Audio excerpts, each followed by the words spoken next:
नमस्कार दोस्तों, आपका स्वागत है क्राइम गाथा चैनल पर। हर रोज क्राइम की कहानियां सुनने के लिए आप चैनल को सब्सक्राइब कर लो। 8 जनवरी 2015 की सुबह करीब 10 बजे मुंबई के तिलक नगर पुलिस थाने में सीनियर इंस्पेक्टर भगवत सोनावले अपने दैनिक कामों में व्यस्त थे। तभी एक राहगीर का फोन आया। उसने बताया कि घाट को परमान खुर्द रोड पर तिलक ब्रिज के पास पिडुडी के कंपाउंड में एक अज्ञात युवक की लाश पड़ी हुई है। ये सुनते ही इंस्पेक्टर सोनावले तुरंत हरकत में आए। उन्होंने अपने सीनियर अधिकारियों को सूचना दी और कंट्रोल रूम को भी अलर्ट कर दिया। इसके बाद वे अपनी पुलिस टीम के साथ घटनास्थल के लिए रवाना हो गए।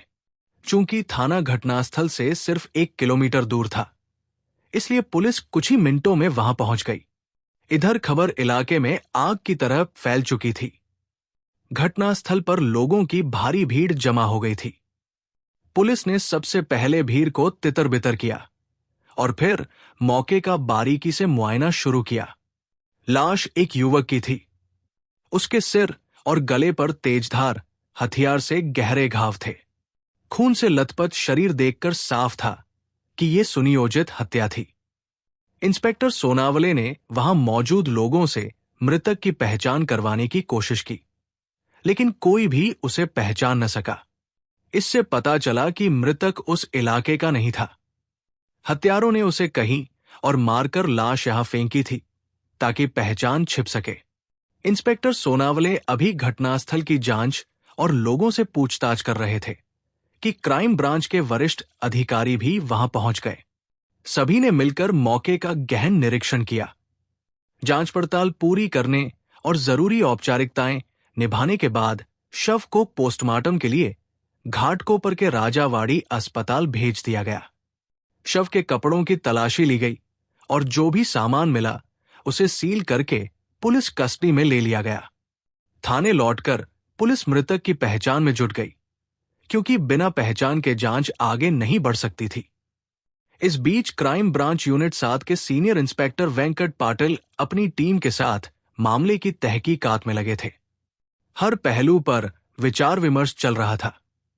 क्राइम ब्रांच के सीनियर अधिकारी भी सक्रिय थे। जब एडिशनल कमिश्नर धनंजय कुलकर्णी को लगा कि पहचान में समय लगेगा, तो उन्होंने मृतक का फोटो सोशल मीडिया पर डाल दिया। इस कदम का असर तुरंत दिखा। दैनिक मराठी सामना के एक रिपोर्टर ने फोटो देखकर मृतक को पहचान लिया और क्राइम ब्रांच यूनिट 3 के सीनियर इंस्पेक्टर अरविंद सावंत को फोन किया। रिपोर्टर ने बताया कि मृतक का नाम प्रसाद प्रकाश मांडवकर है और वो मुंबई सेंट्रल इलाके का रहने वाला है। उसने ये भी बताया कि प्रसाद की गुमशुदगी की रिपोर्ट ताड़देव पुलिस थाने में दर्ज है। ये सूचना मिलते ही क्राइम ब्रांच हरकत में आई। इंस्पेक्टर अविनाश धर्माधिकारी ने अपनी टीम के साथ ताड़देव थाने से संपर्क किया। मृतक से जुड़ी जानकारी जुटाई और सीधे प्रसाद के घर पहुंच गए। वहां प्रसाद की मां राधा से मुलाकात हुई। जब अधिकारियों ने मृतक की फोटो राधा को दिखाई, तो वो देखते ही सन्न रह गई और छाती पीटकर जोर जोर से रोने लगी। पुलिस ने किसी तरह उन्हें सांत्वना दी और समझाया। फिर राजावाड़ी अस्पताल से शव लेने की प्रक्रिया पूरी करवाई। मृतक की शिनाख्त होते ही जांच को नई दिशा मिली, लेकिन सबसे बड़ा सवाल बरकरार था। प्रसाद की हत्या किसने और क्यों की? रहस्य ज्यादा देर नहीं छिपा। क्राइम ब्रांच ने गहराई से जांच शुरू की। सबसे पहले प्रसाद की मां राधा से विस्तृत पूछताछ हुई। राधा ने बताया कि प्रसाद शांत स्वभाव का लड़का था। किसी से झगड़ा या दुश्मनी नहीं थी, नहीं कोई लेन देन का विवाद। उसके दोस्तों और रिश्तेदारों के नामते फोन नंबर लिए गए, लेकिन कोई ठोस सुराग नहीं मिला। अब एकमात्र रास्ता बचा, प्रसाद के मोबाइल की कॉल डिटेल्स। जब कॉल रिकॉर्ड्स निकलवाए गए, तो कई दोस्तों के नंबर सामने आए। उनमें एक नंबर पर नजर अटकी, समीर का। समीर प्रसाद का पड़ोसी और करीबी दोस्त था। खास बात यह थी कि प्रसाद के गायब होने से कुछ घंटे पहले वो समीर से मिला था और ये बात राधा को भी पता थी।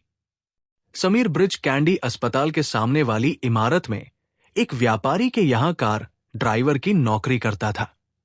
उसके कॉल रिकॉर्ड्स और अन्य जानकारियां खंगालने पर शक गहराया। 10 जनवरी 2015 को समीर को हिरासत में ले लिया गया। क्राइम ब्रांच ऑफिस में पूछताछ शुरू हुई। पहले तो समीर ने खुद को अनजान बताया, लेकिन पैने सवालों और दबाव के आगे टिक न सका। अंततः उसने जुर्म कबूल कर लिया और अपने साथियों के नामते बता दिए, रोहित वंगर और जॉर्ज फर्नांडिस। समीर की जुबानी निकली कहानी बेहद चौंकाने वाली थी।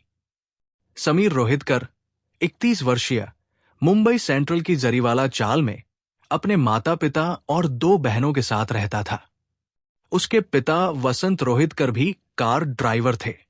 घर की आर्थिक स्थिति अच्छी नहीं थी, जिस वजह से समीर ज्यादा पढ़ाई नहीं कर पाया। जब वो बड़ा हुआ तो उसके पिता ने ड्राइविंग लाइसेंस बनवाया और उसे ब्रिज कैंडी अस्पताल के पास रहने वाले एक व्यापारी के यहां नौकरी पर लगवा दिया। वो व्यापारी समीर को अपने बेटे जैसा मानता था। जब वो मुंबई से बाहर जाता तो अपनी कार समीर की जिम्मेदारी में छोड़ देता। समीर को उस घर में पूरा विश्वास और अपनापन मिलता था। उसी जरीवाला चाल में प्रसाद मांडवकर और प्राची का परिवार भी रहता था। प्राची का परिवार बहुत गरीब था। उसके पति की कमाई सीमित थी, जिससे घर चलाना मुश्किल हो रहा था। लेकिन प्राची ने विवाह के बाद अपनी मेहनत और हिम्मत से घर की बिगड़ी आर्थिक स्थिति को संभाल लिया। परिवार का खर्च चलाने और घर को पटरी पर लाने के लिए प्राची ने घर से हाउस कैटरिंग का छोटा व्यवसाय शुरू किया। वो स्वादिष्ट खाना बनाकर आसपास के दुकानदारों, कर्मचारियों और छोटे-मोटे कामगारों को टिफिन पहुंचाने लगी। उसकी मेहनत रंग लाने लगी थी। प्राची जितनी सुंदर थी, उतनी ही चंचल और बातूनी भी थी। उसने बीएमसी स्कूल से 8वीं तक पढ़ाई की थी, लेकिन पढ़ाई से ज्यादा उसकी मिलनसारिता काबिले गौर थी। वो हर किसी से खुलकर बात करती थी और अपनी बातों से लोगों को आकर्षित कर लेती थी। यही आदत उसे लोगों के बीच लोकप्रिय बनाती थी। लेकिन शायद यही आकर्षण एक दिन किसी के लिए खतरनाक जुनून में बदल गया। शादी के बाद जब प्राची अपने ससुराल आई तो कुछ ही समय में समीर रोहितकर उस पर दिल हार बैठा। वो हर समय उसी के बारे में सोचने लगा, जागते हुए भी और सपनों में भी।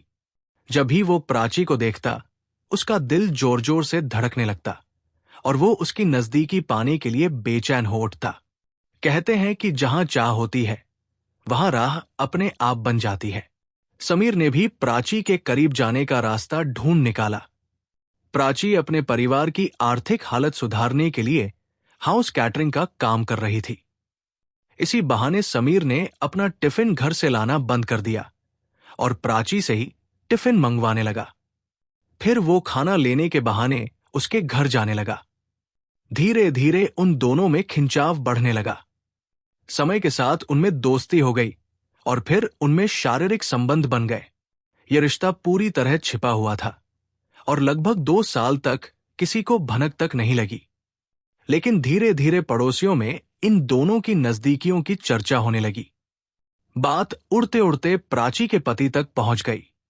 प्राची का पति ये तो जानता था कि समीर अक्सर उनके घर आता जाता है और उसकी पत्नी के हाथों का बना टिफिन खाता है, लेकिन उसने कभी कल्पना भी नहीं की थी कि ये बाहरी मेलजोल इतनी गहराई तक जा चुका है कि शारीरिक संबंध तक बन चुके हैं। जब उसे सच पता चला तो उसके पैरों तले जमीन खिसक गई। हालात नाजुक थे। बात सार्वजनिक करने पर बदनामी तय थी, न केवल प्राची की बल्कि पूरे परिवार की। इसलिए प्राची के पति ने मामले को शांति से सुलझाने की कोशिश की। उसने प्राची को प्यार और तर्क से समझाना चाहा, लेकिन इसका उल्टा असर हुआ।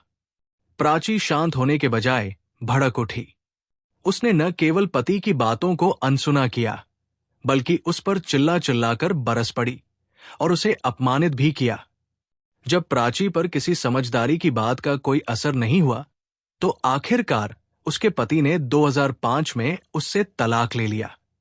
तलाक के बाद प्राची ने भाईखला में एक किराए के मकान में नया ठिकाना बना लिया। अब वो समीर रोहितकर से खुलकर मिलती थी, क्योंकि अब छिपने की जरूरत नहीं थी। हालांकि समीर ने प्राची से कभी शादी नहीं की, लेकिन दोनों पति पत्नी की तरह साथ रहने लगे। समीर उसकी हर जरूरत का ख्याल रखता था, खर्च से लेकर भावनात्मक सहारा तक। प्राची ने भी अपना कैटरिंग का काम जारी रखा, जिससे कुछ आर्थिक आत्मनिर्भरता बनी रही। समय पंख लगाकर उड़ गया। दोनों के साथ रहते हुए हंसी खुशी, सुख दुख और मोहब्बत के 8 साल बीत गए। सब कुछ सामान्य लग रहा था। फिर 2013 में अचानक ट्विस्ट आया। प्राची की नजदीकियां समीर से हटकर प्रसाद मांडवकर की ओर बढ़ने लगी। ये वही प्रसाद था जो समीर की ही चाल में रहता था। दोनों बचपन से साथ बड़े हुए थे, साथ खेले, पढ़े और जवान हुए। दोस्ती की जड़ें गहरी थी। लेकिन जब समीर को पता चला कि उसका सबसे करीबी दोस्त अब उसी महिला के साथ संबंध बना रहा है जिसके लिए वो वर्षों से समर्पित था, तो वो भीतर से हिल गया। उसके भीतर बदले की आग भड़क उठी। वो प्रसाद मांडवकर के खून का प्यासा हो गया। प्रसाद का अपना जीवन भी संघर्षों से भरा था। उसके पिता प्रकाश मांडवकर की पहले ही मृत्यु हो चुकी थी। उसकी मां राधा ने मजदूरी करके कड़ी मेहनत से उसे पाला पोसा और पढ़ाया। लेकिन प्रसाद का झुकाव किसी नौकरी या व्यवसाय की ओर नहीं था।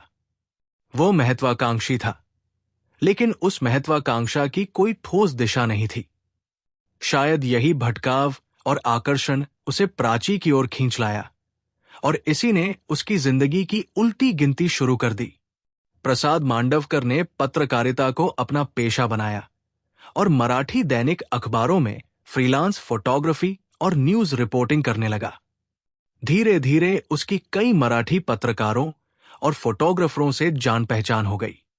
जब प्रसाद ने कई बार प्राची और समीर रोहितकर को एक दूसरे के साथ मिलते जुलते और मौज मस्ती करते देखा, तो उसका दिल भी प्राची के लिए धड़कने लगा। न चाहते हुए भी वो धीरे धीरे प्राची की ओर झुकने लगा। प्राची की सुंदरता और उसके व्यवहार ने प्रसाद पर वही असर डाला जो पहले समीर पर पड़ा था। उसका दिल भी प्राची की नजदीकियां पाने के लिए तड़प उठा। उसने भी प्राची को पाने के लिए वही रास्ता अपनाया जो कभी समीर ने अपनाया था।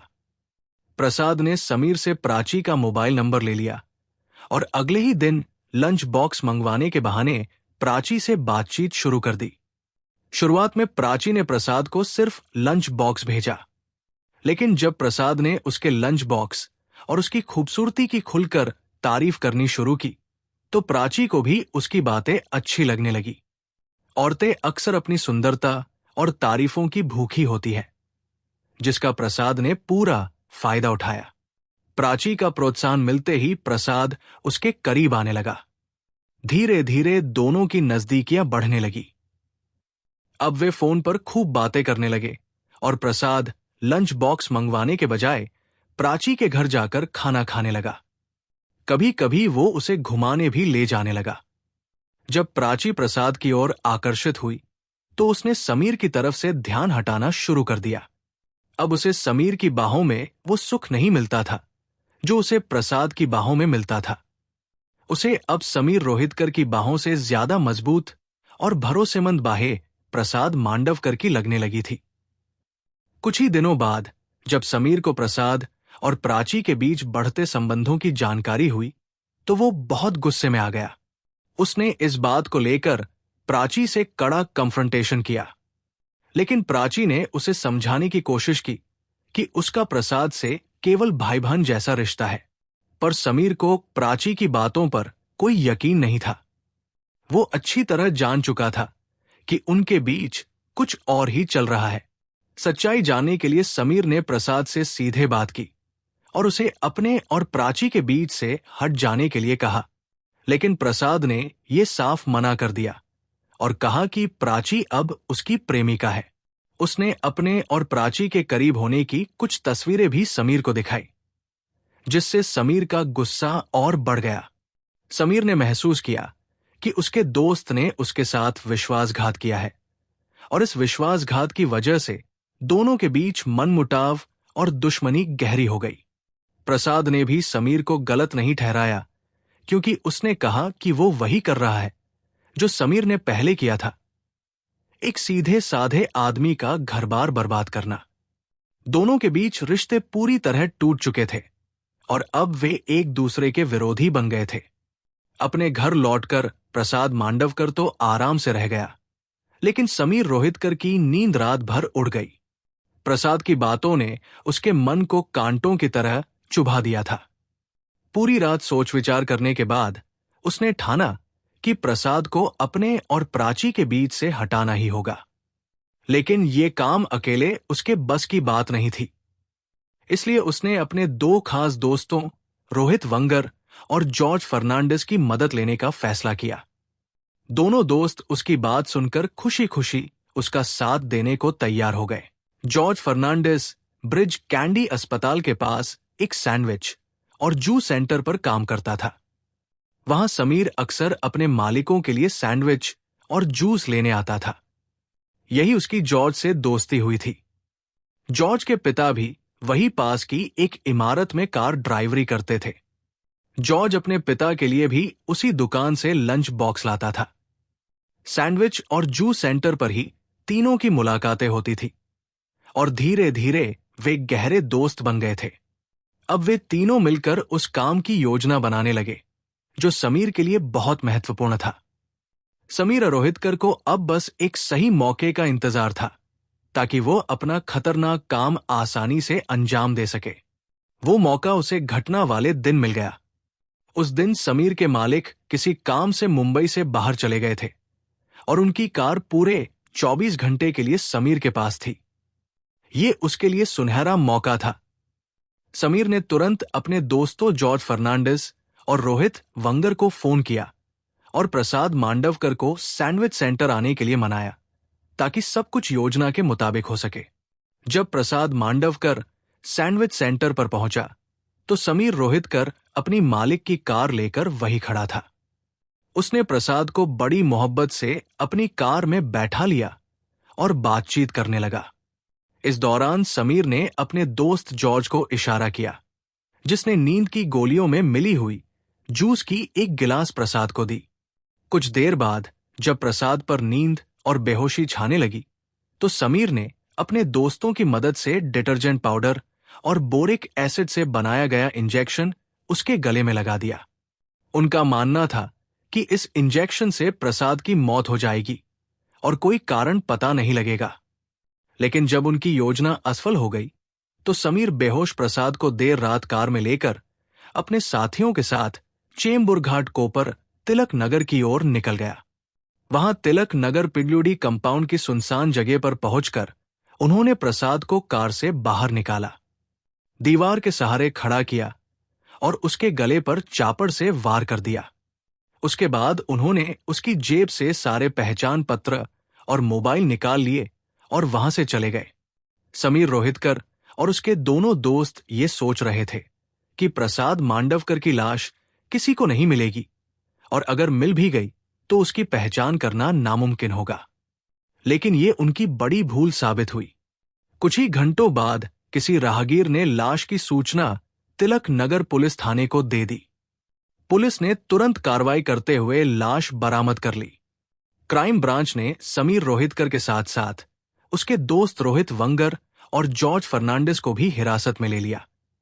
जब यह खबर प्राची को मिली तो वो पूरी तरह सन्न रह गई। समीर बंसत रोहितकर, रोहित विश्वनाथ वंगर और जॉर्ज अरुण फर्नांडिस से लंबी और गहन पूछताछ के बाद क्राइम ब्रांच ने उन्हें महानगर मेट्रोपॉलिटन मजिस्ट्रेट के सामने पेश किया। वहां से तीनों को जेल भेज दिया गया। वर्तमान में तीनों आरोपी जेल में बंद हैं। कहानी में समीर रोहितकर और उसके साथियों ने जो अपराध किया वो पहले तो उनके लिए अपनी जलन और गुस्से को पूरा करने का तरीका था, लेकिन अंततः उनकी ये गलती पकड़ी गई और न्याय के सामने उन्हें जवाबदेह होना पड़ा। यह हमें सिखाता है कि चाहे इंसान कितनी भी कोशिश कर ले, सच को छिपाया नहीं जा सकता। अपराध का दाग अंततः इंसान के जीवन को नष्ट कर देता है और उसे समाज से अलग थलग कर देता है। इसीलिए जीवन में सच्चाई और ईमानदारी को हमेशा प्राथमिकता देनी चाहिए। समीर का प्राची के प्रति प्रेम और प्रसाद के साथ प्राची के रिश्ते को लेकर पैदा हुई जलन और ईर्ष्या ही इस पूरी कहानी का कारण बनी। न्याय की प्रक्रिया धीमी हो सकती है, लेकिन वो पूरी होती है।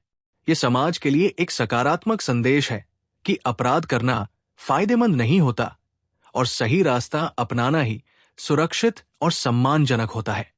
कहानी में प्राची के परिवार और समाज की भूमिका भी महत्वपूर्ण थी। परिवार में संवाद और समझदारी की कमी ने रिश्तों को कमजोर किया। यदि परिवार और समाज समय रहते सही मार्गदर्शन और समर्थन देते, तो शायद कई समस्याएं टल सकती थी। यह हमें याद दिलाता है कि परिवार और समाज की जिम्मेदारी होती है कि वे समझ और समर्थन देकर अपने सदस्यों को सही राह पर चलने में मदद करें। ये कहानी न केवल अपराध की जांच का रोचक विवरण है, बल्कि ये हमारे जीवन के लिए एक महत्वपूर्ण सबक भी है। नकारात्मक भावनाएं और गलत निर्णय जीवन को तबाह कर सकते हैं, जबकि सत्य और न्याय अंततः विजय होते हैं। हमारा उद्देश्य ये है कि लोग इन घटनाओं से सीखें और गलत रास्तों पर चलने से बचें। ये कहानी एक अहम चेतावनी है जो हमें बताती है कि जीवन में सही फैसले लेना कितना जरूरी है। हमें मिलकर एक बेहतर समाज बनाने की कोशिश करनी चाहिए, जहां प्यार और ईमानदारी की अहमियत हो। अब आज की दूसरी कहानी शुरू करते हैं। ये कहानी 2014 की है, मध्य प्रदेश के उज्जैन शहर की। शबाना परवीन एक साधारण परिवार की महत्वाकांक्षी लड़की थी। वो सब इंस्पेक्टर बनना चाहती थी। बीए पूरा करने के बाद उसने पूरी लगन से तैयारी शुरू कर दी। उसके पिता असलम खान हर कदम पर उसका साथ दे रहे थे। वे बेटी के सपने को अपना सपना मानते थे। जब मध्य प्रदेश पुलिस में सब इंस्पेक्टर की भर्तियां निकली, तो शबाना ने फॉर्म भर दिया। उसने दिन रात मेहनत की और परीक्षा दी, लेकिन जब रिजल्ट आया तो उसका नाम लिस्ट में नहीं था। ये देखकर शबाना बहुत निराश हो गई। उसका चेहरा उतर गया। बेटी का दर्द देखकर असलम खान ने उसे हौसला दिया। उन्होंने कहा कि असफलता जीवन का अंत नहीं है, फिर से तैयारी करो। शबाना ने दोबारा मेहनत शुरू कर दी, लेकिन अफसोस, इस बार भी वो पास नहीं हो सकी। लगातार 2 बार असफल होने के बाद शबाना का सब्र टूट गया। पिता ने बहुत समझाया, उसे फिर कोशिश करने को कहा, लेकिन इस बार शबाना में दोबारा कोशिश करने की हिम्मत नहीं बची थी। वो अब 20 साल से ऊपर की हो चुकी थी। पिता को लगने लगा कि अब उसकी शादी कर देनी चाहिए। अगर वो सिर्फ नौकरी के भरोसे बैठी रही तो शादी की उम्र निकल जाएगी। वैसे भी शादी के बाद वो अपने शौहर के घर रहकर भी तैयारी कर सकती थी। इसी सोच के साथ असलम खान शबाना के लिए लड़का देखने लगे। कुछ कोशिशों के बाद उन्हें राजस्थान के कोटा में अफसर खान नाम का लड़का मिला। अफसर शरीफ खानदान से था और खुद का बिजनेस करता था। असलम को लगा कि शबाना उसके साथ खुश रहेगी, इसलिए अफसर खान के घर वालों से बात करके उन्होंने शबाना परवीन की शादी उससे करा दी। शादी के बाद शबाना अपनी गृहस्थी में रम गई। 1 साल बाद उसने एक बेटे को जन्म दिया। मां बनने के बाद उसकी जिम्मेदारियां और बढ़ गई। वो घर और परिवार में व्यस्त थी, लेकिन पुलिस की वर्दी पहनने का उसका सपना अब भी अधूरा था। इसी सपने के चलते वो अक्सर इंदौर आने जाने लगी। जब भी अफसर खान उससे वजह पूछता, शबाना यही कहती कि वो पुलिस सब इंस्पेक्टर की तैयारी के सिलसिले में इंदौर जाती है। धीरे धीरे उसका इंदौर जाना बढ़ता गया। अफसर खान को ये ठीक नहीं लगा। उसे लगा कि अब जब घर में किसी चीज की कमी नहीं है, पैसा भी है और बेटा भी, तो नौकरी की जरूरत नहीं रह गई। वो चाहता था कि शबाना अब अपने घर परिवार में ही खुश रहे, लेकिन शबाना खुश नहीं थी। उसका मन अब भी पुलिस की नौकरी में ही था। वो अपनी जिद पर अड़ी रही और इसी बात को लेकर घर में रोज झगड़े होने लगे। दोनों के बीच तनाव बढ़ गया। अफसर खान ने कई बार समझाने की कोशिश की, लेकिन शबाना नहीं मानी। जब अफसर ने ज्यादा रोक-टोक की, तो शबाना ने कह दिया कि अब उनका रिश्ता नहीं चल सकता, इसलिए वो चाहती है कि अफसर उसे तलाक देकर आजाद कर दे। अफसर खान अपनी बसिबसाई जिंदगी को टूटते देख बहुत परेशान हो गया। उसे समझ नहीं आया कि क्या करे। तो उसने अपने ससुर असलम खान को फोन किया। असलम तुरंत कोटा पहुंचे और बेटी को समझाने की कोशिश की, लेकिन शबाना अपने फैसले से नहीं हिली। आखिर में अफसर खान को तलाक देना पड़ा। तलाक के बाद शबाना अपने 5 साल के बेटे को लेकर पिता के घर उज्जैन लौट आई। पिता के घर आने के बाद भी शबाना का वही हाल रहा। वो रोज सुबह इंदौर के लिए निकल जाती और देर रात लौटती। ये कई दिनों तक चलता रहा। एक दिन असलम खान ने पूछा कि वो दिन भर कहाँ रहती है। शबाना ने कहा कि उसने मध्य प्रदेश पुलिस की सब इंस्पेक्टर की परीक्षा दी है और जल्द ही उसे नौकरी मिलने वाली है। असलम को भरोसा तो नहीं हुआ, लेकिन उन्होंने कुछ नहीं कहा। कुछ दिन बाद शबाना ने घर आकर बताया कि वो पुलिस परीक्षा पास कर चुकी है और अब सब इंस्पेक्टर बन गई है।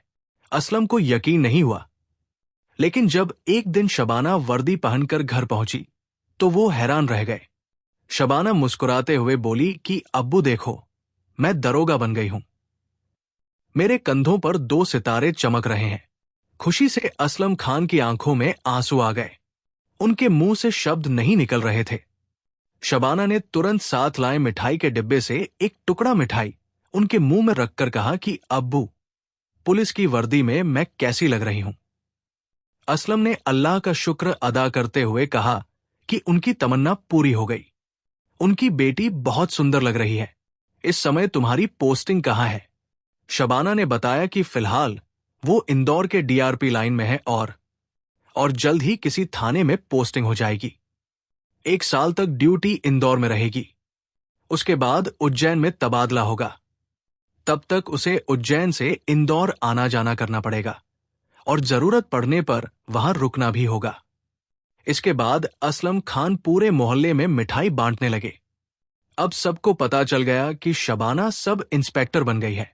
लोग उसकी मिसालें देने लगे और सच में ये मिसाल देने वाली ही थी।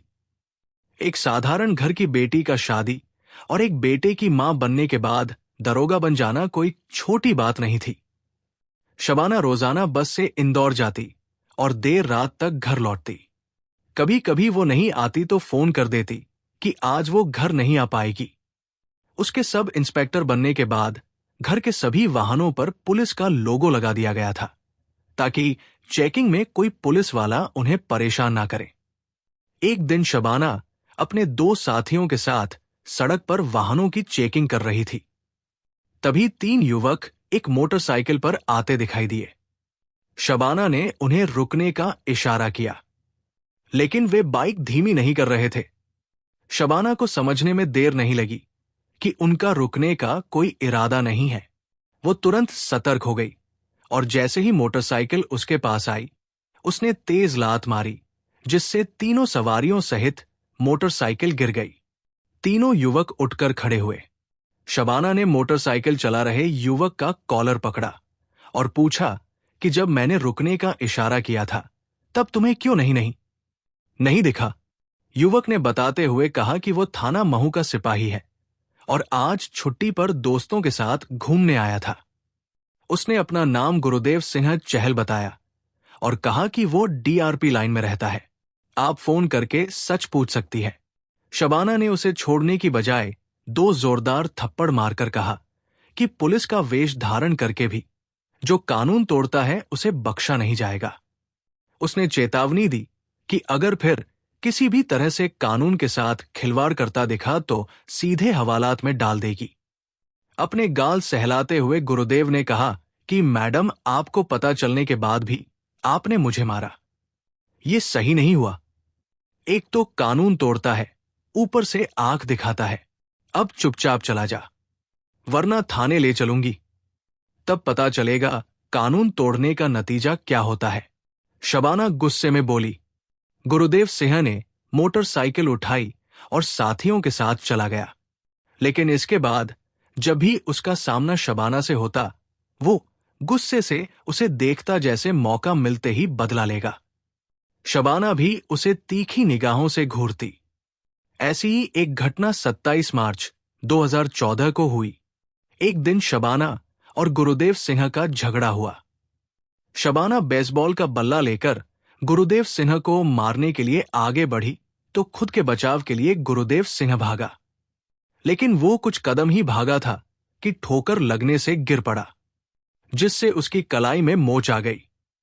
शबाना पीछे लगी थी, इसलिए चोटमोच की परवाह किए बगैर वो जल्दी से उठकर फिर भागा। शबाना उसका पीछा करती रही। गुरुदेव सिन्हा भागकर डीआरपी लाइन स्थित अपने क्वार्टर में पहुंच गया। शबाना उसके क्वार्टर के सामने खूब हंगामा करती रही, लेकिन कुछ कर नहीं सकी। शोर सुनकर वहां कई पुलिस वाले आ गए, जो बीच बचाव करने लगे। 29 मार्च की रात करीब 12 बजे इंदौर रेलवे स्टेशन पर गुरुदेव का फिर सामना शबाना से हुआ। उस समय उसके परिवार वाले भी उसके साथ थे। उन्होंने शबाना को समझाने की कोशिश की कि एक ही विभाग में नौकरी करने वाले लोगों को आपस में लड़ना नहीं चाहिए। पहले शबाना चुपचाप उनकी बातें सुनती रही, लेकिन जैसे ही गुरुदेव की मां ने कहा कि वो उनके बेटे को बेकार में परेशान कर रही है, शबाना भड़क उठी। उसने चीखते हुए कहा कि अभी तक तो कुछ नहीं किया, लेकिन अब देखो इसे किस तरह परेशान करती हूं। इतना कहकर शबाना ने अपने साथियों से कहा कि इसे थाने ले चलो, आज इसकी औकात दिखा देती हूं। उसके साथियों ने गुरुदेव को पकड़कर कार में बैठाया और थाना ग्वालटोली की ओर चल पड़े। शबाना पीछे अपनी एक्टिवा से पीछा करती रही। थाने पहुंचकर शबाना ने गुरुदेव को जोर देकर अंदर ले जाकर मुंशी से कहा कि इसके खिलाफ रिपोर्ट लिखो, क्योंकि ये उसके साथ छेड़छाड़ करता है और जब भी देखता है सीटी बजाता है।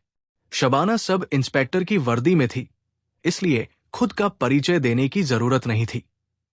गुरुदेव ने बताया कि वो सिपाही है, लेकिन मुंशी ने फिर भी उसकी छेड़छाड़ की रिपोर्ट लिख दी और ड्यूटी पर तैनात एएसआई श्री मेढ़ा को इसकी जानकारी दी। मामला गंभीर होने की वजह से गुरुदेव को महिला सब इंस्पेक्टर से छेड़छाड़ के आरोप में लॉकअप में डाल दिया गया। गुरुदेव सिन्हा का कहना था कि पहले इस महिला सब इंस्पेक्टर के बारे में जांच की जाए, क्योंकि वो डीआरपी लाइन में रहती है।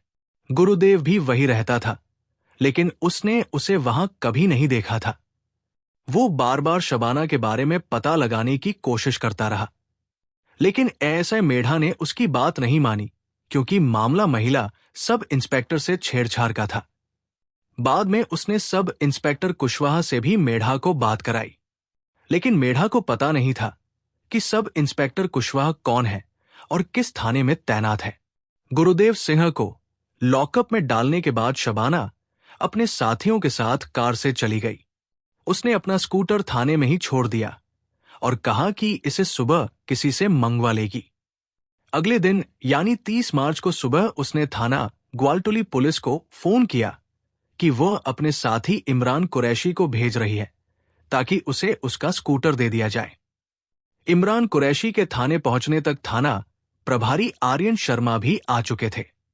पुलिस वालों ने उन्हें रात की घटना के बारे में बताया और कहा कि सब इंस्पेक्टर शबाना परवीन का साथी स्कूटर लेने आया है। उन्होंने इमरान को ऑफिस में भेज दिया। इमरान ने बताया कि वो पुलिस वाला नहीं है, बल्कि चाट का ठेला लगाता है और शबाना का जान पहचान वाला होने की वजह से स्कूटर लेने आया है। थाना प्रभारी ने वहां खड़े सिपाही से कहा कि शबाना को बुला लो, ताकि वो खुद अपना स्कूटर ले जाए, किसी और को नहीं दिया जाएगा। इमरान ने शबाना को फोन किया और थोड़ी देर में वो थाने आ पहुंची। उस समय भी वो सब इंस्पेक्टर की वर्दी में थी। उसने थाना प्रभारी आर.एन. शर्मा के सामने हाथ जोड़कर नमस्ते किया और वे उसे देखकर हैरान रह गए। उसके कंधों पर सब इंस्पेक्टर के 2 सितारे चमक रहे थे। थाना प्रभारी ने शबाना से उसके थाने के बारे में जानकारी ली। शबाना ने बताया कि फिलहाल वो डीआरपी लाइन में तैनात है। जब उससे आरआई का नाम पूछा गया तो वो इधर उधर देखने लगी। साफ समझ में आ गया कि उसे नाम पता नहीं था। आई कार्ड दिखाने को कहा गया, लेकिन उसके पास आई कार्ड नहीं था। थाना प्रभारी ने शक जताया और पूछा कि क्या वो नकली पुलिस वाली तो नहीं है। शबाना ने सिर झुका लिया। तभी थाना प्रभारी आर.एन. शर्मा को समझ आ गया कि शबाना नकली पुलिस वाली है। उन्होंने देखा कि उसने दोनों हाथ जोड़कर नमस्ते किया, जबकि पुलिस में अपने सीनियर अफसर को सैल्यूट करना चाहिए। थाना प्रभारी ने शबाना को समझाया कि उसके कंधे पर लगे स्टार भी दिखा रहे हैं कि उसने ट्रेनिंग नहीं ली है। असली पुलिस वालों के स्टार इस तरह नहीं होते। उनके स्टार की नोक दूसरी स्टार की दो नोक के बीच होती है। शबाना ने देखा कि उसकी पोल खुल गई है। वो जोर जोर से रोने लगी और रोते रोते उसने स्वीकार किया कि वो नकली पुलिस वाली है। इसके बाद थाना प्रभारी ने लॉकअप में बंद गुरुदेव सिंह को बाहर बुलाया। पूछताछ में उसने बताया कि वो सिपाही है और थाना महू में तैनात है। वो रोजाना बस से महू अपनी ड्यूटी पर जाता है और डीआरपी लाइन में रहता है। फिर थाना प्रभारी RN शर्मा ने थाना महू को फोन करके गुरुदेव के बारे में जानकारी ली। वहां से कंफर्मेशन मिला कि वो सिपाही के रूप में तैनात है। इसके बाद डीआरपी लाइन में फोन करके RI से भी पूछा गया, जिन्होंने भी कंफर्मेशन की कि वो लाइन में ही रहता है। पूछताछ में शबाना ने मान लिया कि उसने गुरुदेव के खिलाफ झूठी रिपोर्ट करवा दी थी। थाना प्रभारी ने उसे छोड़ दिया। शबाना रोते हुए माफी मांगने लगी और बताने लगी कि वह ये वर्दी इसलिए पहनती थी ताकि कोई उससे छेड़छाड़ ना करे। साथ ही उसने कहा कि उसके पिताजी का सपना था कि वो पुलिस अफसर बने। उसने कोशिश की लेकिन पास नहीं हो पाई, इसलिए पिता का सपना पूरा करने के लिए वो नकली दरोगा बन गई। उसकी असलियत उसके अब्बू अम्मी को नहीं पता, और अगर उन्हें सच पता चल गया तो वे बहुत दुखी हो जाएंगे। इसलिए उसने थाना प्रभारी से कहा कि ये बात वे उनके माता पिता से ना बताएं। पूछताछ के बाद थाना प्रभारी RN शर्मा ने लोक सेवक प्रतिरूपण अधिनियम की धारा 177 के तहत शबाना के खिलाफ मुकदमा दर्ज कर उसे गिरफ्तार कर लिया। इसके बाद इसकी सूचना उसके पिता असलम खान को दी गई। उज्जैन से इंदौर लगभग 53 किमी दूर है। थाने पहुंचकर जब असलम खान को पता चला कि शबाना नकली दरोगा बनकर सबको धोखा दे रही थी, तो वो सन्न रह गया और सिर थाम कर बैठ गया। बेटी की नादानी देखकर वो बहुत दुखी हुआ और थाना प्रभारी से उसकी गलती माफ करने की विनती करने लगा ताकि उसे छोड़ दिया जाए। शबाना के खिलाफ कोई आपराधिक मामला दर्ज नहीं था, इसलिए थाना प्रभारी ने उसे थाने से ही जमानत दे दी। सिपाही गुरुदेव सिंह ने भी उसके खिलाफ कोई मामला दर्ज नहीं कराया, क्योंकि वो खुद छेड़छाड़ के मामले में फंस सकता था। लेकिन अगले दिन शबाना के बारे में खबर अखबार में छपी तो लोग पुलिस पर नाराज होने लगे। उनका कहना था कि पहले पुलिस को शबाना के बारे में जांच करनी चाहिए थी, क्योंकि इंदौर में अक्सर नकली पुलिस बनकर महिलाएं जो गहने पहनकर घर से निकलती हैं, ठगी जाती है। शहर में नकली पुलिस के गिरोह के सदस्य महिलाओं को रोककर कहते हैं कि हाल ही में लूटपाट की घटनाएं बढ़ गई हैं, इसलिए महिलाएं अपने गहने उतारकर पर्स या रुमाल में रखते। इस बीच एक पुलिस वाला महिलाओं के गहने उतरवाता है, जबकि उसका साथी उन्हें बातों में उलझा लेता है। फिर गहने उतरवाने वाला सिपाही महिला की नजर बचाकर गहनों की जगह कंकड़ पत्थर बांधकर उन्हें पकड़ा देता है। अब तक पुलिस ऐसे किसी भी नकली पुलिस के गिरोह को पकड़ नहीं पाई थी। इसके बावजूद पुलिस ने हाथ आए नकली दरोगा के बारे में जांच किए बिना छोड़ दिया, जिससे लोगों में गुस्सा था। हंगामा होने पर थाना ग्वालटोली पुलिस ने शबाना के बारे में थोड़ी बहुत जांच की। जांच में पता चला कि शबाना ने पुलिस को बताया था कि वो 1 महीने से सब इंस्पेक्टर की वर्दी पहन रही है, लेकिन वर्दी सिलवाने वाले दर्जी ने कहा कि वो 1 साल से उसके लिए वर्दी सिल रही थी। वही चिकन की दुकान चलाने वाले नियाज ने बताया कि शबाना उसके यहां से चिकन ले जाती थी और पुलिस की वर्दी दिखाकर पूरे पैसे नहीं देती थी।